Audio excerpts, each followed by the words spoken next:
How the heck are you guys? I am Fastidious. Welcome to my channel and welcome to my official rankings from 11 to 1 of all the limited guaranteed heroes in Watcher of Realms. These will be my official rankings heading into 2026. Obviously, things can change in the future, but I wanted to put this out and put it all in one place. Right before we hop into this list, I want to share two things with you. First off, if you're watching this at the moment the video is coming out, we just got this morning a brand new promo code. If you want to make sure you get every promo code as soon as they come out, this applies to you even if you're watching in the future, make sure you join my Discord, the Fast and the Fastidious. You'll find the link in the description. And if you join my Discord, you can always go down to announcements, go to promo codes, and you will see the promo codes as soon as they are available. So actually, I thought this was posted this morning. It was posted late last night. So me or one of my moderators, in this case R-Type, will always share the code as soon as one of us sees it. So this is the best way to get the codes as soon as possible.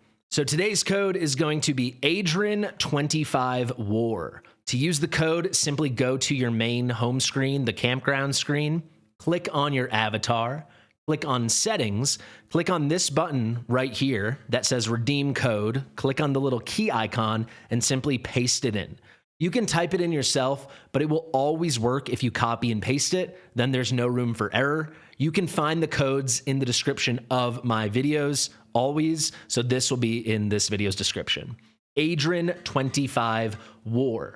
Let's go there, click OK, redemption successful. Let's see what we got. Not too shabby, a free Darkfell gem. Very, very nice. Let's go ahead and claim that. Darkfall gem, I should say. Very cool. The last thing I want to cover before we hop into the list is going to be this. I do have another channel where I post almost every single day. Now, this is a sponsored channel. That's why I have so many subscribers and why I have so many videos with huge numbers of views.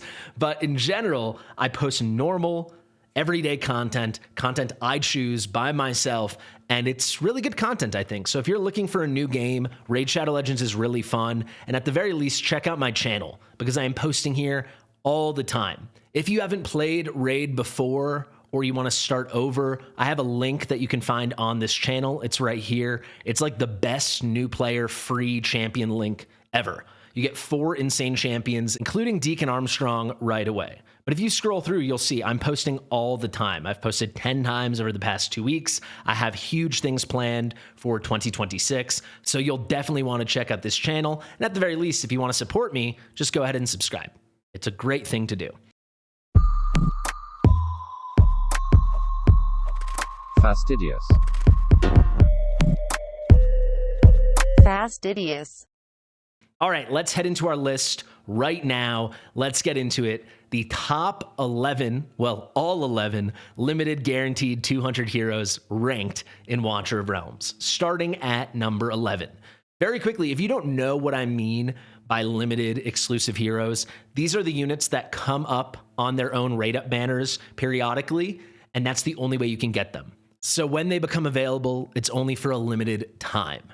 Right? You can only pull on them if their banner is live, or maybe you'll get a limited exclusive lucky pick selector banner. Those are the only two ways, basically. And on their banners, you're guaranteed to get these heroes within 200 summons. We've had 11 such heroes in the history of this game at the time of filming. So let's start at number 11 and let's start ranking these guys. Let's reveal at number 11, I have Dalia. So all of these heroes are good. Honestly, we reached a point. The bad ones have been buffed. The lowest on this list are still good. They're just less relevant than the higher ranked units. Dalia, unfortunately, is going to come in last place. Frankly, she both has a weird range that still isn't as relevant in the game as it should be. They really need to make more content that makes use of this crazy long single row, single column range. And she's kind of been power crept.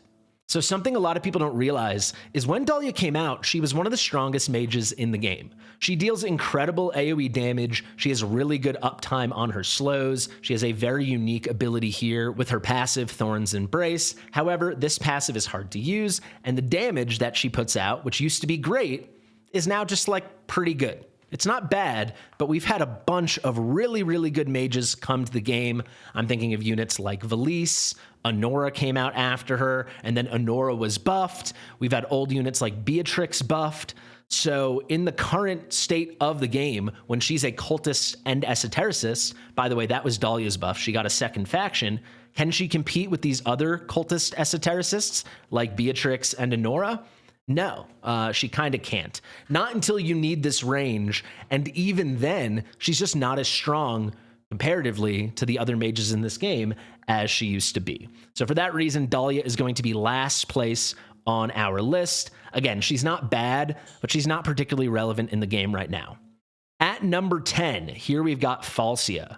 Falsia was the second limited exclusive hero ever in Watcher of Realms. She came out in October 2023, and she was pretty bad when she came out. She's been buffed twice since she's come out. This includes her getting a second faction. She was always Northerner. Now she's also esotericist. But at the end of the day, her kit is trying to do too much while doing too little. So what do I mean by that? Her kind of key thing is that she deals two types of damage, right? She can deal physical damage and magic damage. On top of that, when she's in her demon slaying stance, which she's in a lot more now than she used to be before they buffed her. Before they buffed her, she was not in this nearly enough. Now you can make good use of this. It's pretty great, but it's just clunky. When she's in this stance, she also deals true damage, and it's cool. She's dealing physical damage, magic damage, and true damage. Who wouldn't want that?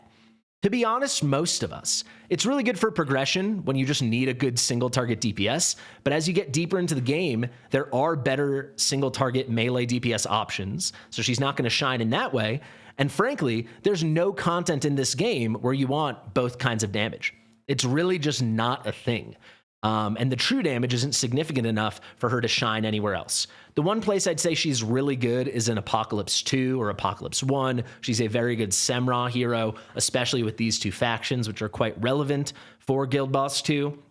But outside of that, she's just not special enough, and the kit actually doesn't have that much more going on. She does have specialized attack speed. She gets little bonuses when she has increased speed. That's cool. But at the end of the day, this kit is just damage. And the damage is good. It really is. People think it's bad because it used to be pretty mediocre.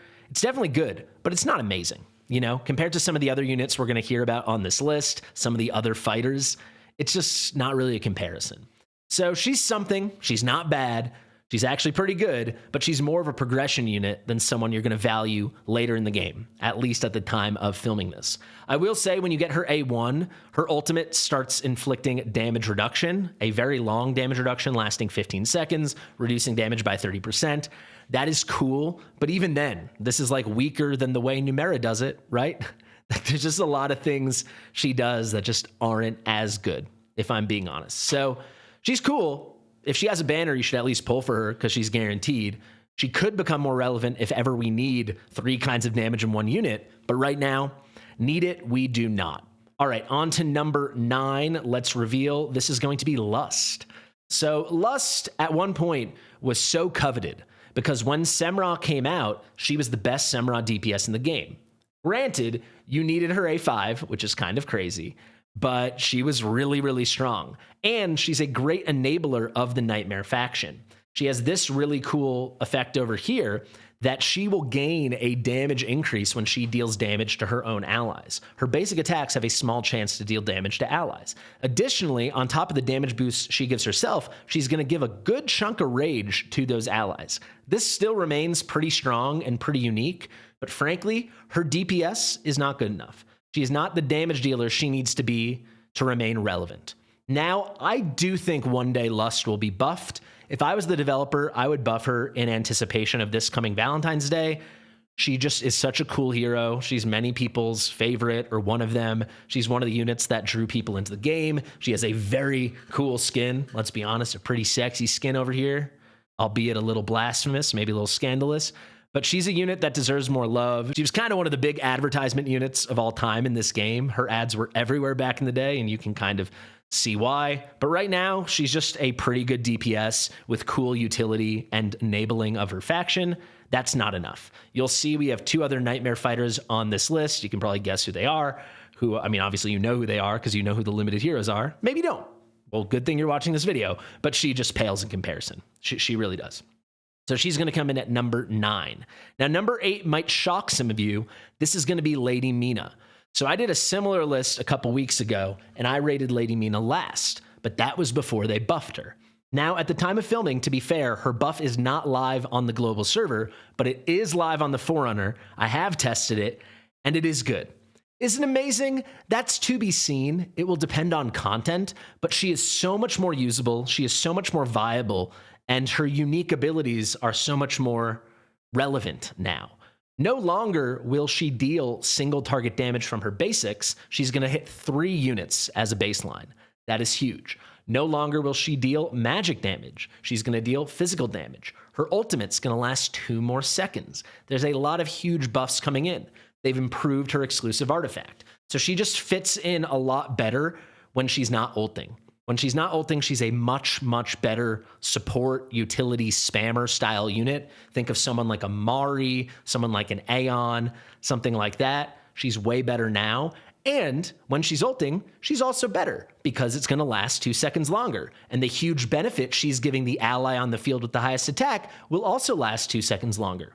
So all in all, she's going to be a lot more relevant. Where exactly will she shine? We'll have to see, but she's going to be better right out of the gate. I think now post-buff, she has more PvP potential, and in theory, she's got a lot more potential in Matrix. That's where she has been shining so far, but unfortunately, I gotta say, with the new Matrix changes that are coming, they're not really in her favor. She's stronger, but the conditions of Matrix kind of make her weaker, just because you'll see when it comes out, but there aren't as many units to hit in the same way. But all in all, the kit makes a lot more sense now. It was a good buff. For now, not enough to knock her way up the list, but hey, she's not number 11 anymore. Now she's number 8. If we go to number 7, here we're going to find Captain Reve. Just a good unit. You know, I can't really say he's amazing just because the kit doesn't make 100% sense, but it's good.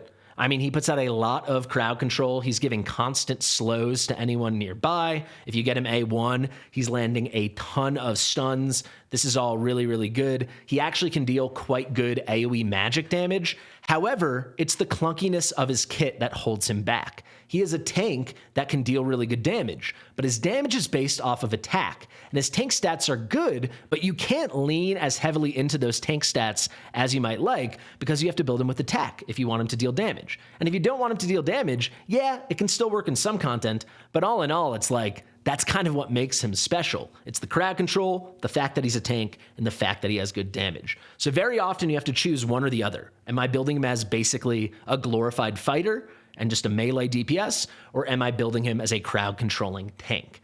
Also, I gotta say, as a tank, he doesn't have anything special in his kit that reduces the incoming damage, puts up constant shields, gives him some kind of unyielding second life effect. So for that reason, he's not the greatest tank in the world. I think he deserves a little buff, make his damage based off of HP, and give him some self-shielding or give him one instance of unyielding, right? One kind of way where he can earn a second life, like many of the other tanks in this game. But all in all, he's definitely good, and he looks so freaking cool. He's coming in at number 7. At number 6, and I gotta say, the top 6, in my opinion, are much stronger than the bottom 5. I think that's just where the game is at right now. Things could change in the future. Units could be buffed. New content could come in. But I think there's a clear top 6 and a clear bottom 5. If you disagree with that, let me know. But I think there's a pretty clear jump we're about to experience right now, going from 7 to 6. This is another buffed unit, and this is going to be Gwendolyn. Simply put, Gwendolyn is now a good healer. Before, she was a bad healer. And most importantly, she is the best shielder in the game. Full stop. And without a doubt, the developers are working hard to make shields relevant. They're introducing new units like Adrian, who you're going to want shielded all the time, and they're introducing new content like Matrix and the very high levels of Gear A2, where shields are a huge benefit. I believe more of that content is coming, and no one is going to be better suited for spamming shields than Gwendolyn. She's putting out a ton of shields with her basic. She's putting out big shields with her ultimate. She's got great little rage boosts and heals that come from when her shields pop. And finally, she can put out physical damage vulnerability, very good for her faction, a physical damage faction with the North Throne, and freezes when shields end or expire or get broken, whatever. It's a really, really good kit. There's more to it, but at the end of the day, she is a very unique and powerful unit. She's the best at the main thing she does. She's the best shielder in the game. Shields are getting more and more relevant. She has to be here at number 6. Now you can see on my list, there is no number 5. And that was not a mistake. I think number 5 and number 4, the way they're ordered, it really depends on how you view the game. So I'm going to reveal both of them at once. You can probably guess who they are. These units will be Moridan and Anora. So if you're very, very into PvP, I think there's a very strong argument that Anora should be rated higher than Moridan. She's also good in PvE. She's a great bursty summoner AoE mage. There's a lot of good stuff in this kit. She has 2 very strong awakenings at A1 and A3. Heck, if you could get her at A5, this one's pretty good as well. She's just very well suited for a lot of AoE content in this game, but the place she really shines is going to be in GVG. She's great on a GVG defense. A lot of those cultists and esotericist defenses are kind of built around her. She is not super duper top meta on GVG defense like she used to be, but she's still very relevant all the way up to the highest ranks. The worst you could call her is off meta, like a super strong off meta. She's pretty fantastic for that kind of stuff. One knock against her is she really does need Ymerit. She kind of needs this bond skill. Upgrading her summon DPS unit from Labor to Labor Ice is a little bit night and day. It takes her to another level in terms of damage and crowd control. So that's really, really relevant. It's a great, great bond skill. But assuming you have that, she's really, really strong. For me, though, I would personally rank Moridan higher. And that's really because I care more about PvE than PvP. Moridan is phenomenal in Abyss, which is arguably the most important boss content in this game. And he is phenomenal in Malric's Halls of Illusion, which again is some of the absolute most important PvE content in this game. I think there's a strong argument that there's nothing more important than Malric once you get deep enough into the game. Clearing high keystones, successfully completing high trials is the way you get the most important resources in the game to take your gear and your units to the next level. And Moridan is so good for that. And I'm very partial to him. He also has 2 phenomenal awakenings at A1 and then most importantly at A3.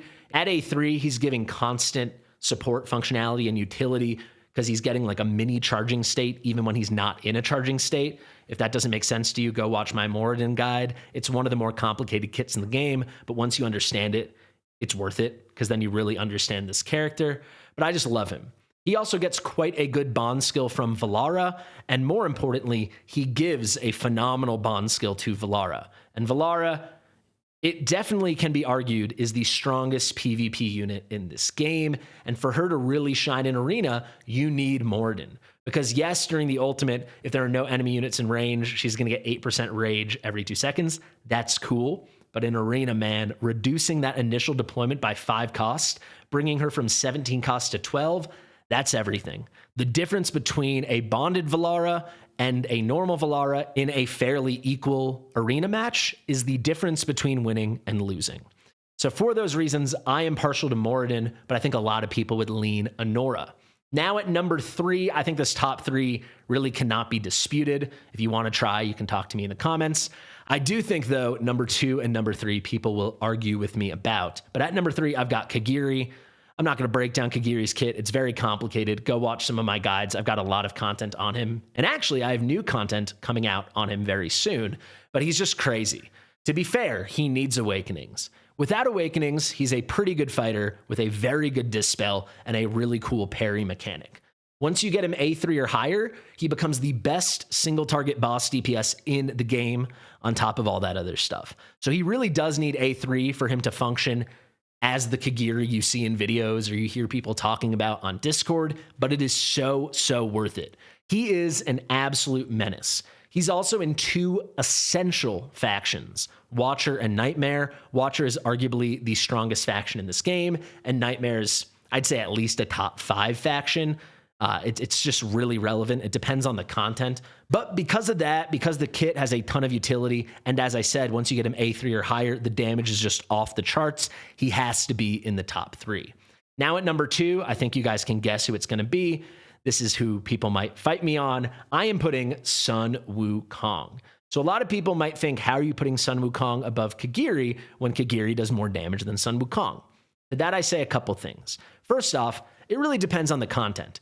Yes, I agree. Kigiri is a better boss DPS than Sun Wukong, but I would counter that with A0 Wukong is so much better as a boss DPS and any DPS than Kigiri, unless Kigiri's A3 or higher. So the investment needed on him is far less. Wukong also has a very transformative A3 and A5. You're going to want to get those, but he is so much stronger out of the box. I think that's really relevant for a lot of players. Most importantly, though, with Wukong compared to Kigiri, yes, Kigiri dominates bosses, but Kigiri is not that good in PvP. You see a lot of use for him in single target arena, but frankly, as good as he is, and he is very, very good, you need A5, and Sun Wukong is still better, all else equal, in my opinion. Also, Sun Wukong is very usable on GVG defense. Kigiri is unusable. That's a big knock against him. And finally, I think when it comes down to the extra utility in each of their kits, I prefer what Sun Wukong has to what Kigiri has. His stuns are better. Putting out 3 monkey clones, the 3 sage clones, I think that's better than the dispel and the parries. It all depends on how you view it, but I think Sun Wukong is more usable and more dominant in a broader amount of content. I see the argument for Kigiri. He dominates arguably the most important content in the game, which is bosses. However, Kigiri really needs awakenings, and even still, you're going to want Sun Wukong too. So I think it's a really hard call, but for me, I do lean Wukong, and he's going to come in at number 2. Finally, number 1, I don't think anyone's ever clicked on one of my videos like this and not known who I would put number 1. Diaochan is still the queen of this game. Yes, Rivenhall just came out at the time of filming, and in certain content, he can replace her. It really depends, mostly certain boss content, depending on what you're running. But overall, Diaochan will still reign supreme in the vast majority of game modes. She is a 6 cost unit with the best, most reliable, full uptime inspiration in this game. It's really just her and Rivenhall, and because she's so low cost, and because her inspiration is just more steady, it's so good. She's just still so OP.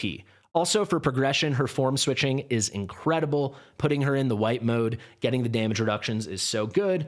And the boost she gives with this penetration increase to 2 of your allies is fantastic. You do need her A1, but there's no better use of A1 in this game. Diaochan is a must-have unit. If you don't have her, just start waiting for her banner. Yes, you can progress in this game without her, but eventually you'll reach a point where you're just waiting till you get her because she is so freaking phenomenal. I have so much content on her, so you can definitely go search that if you want more details. But if you keep up with my channel at all, you know she had to be number 1.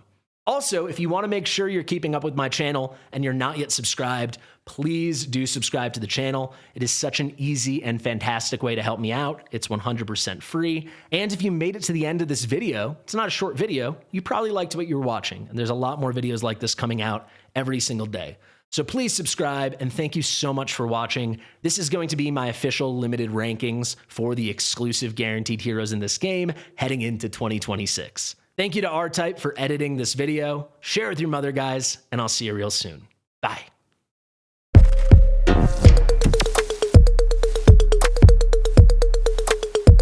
Fastidious.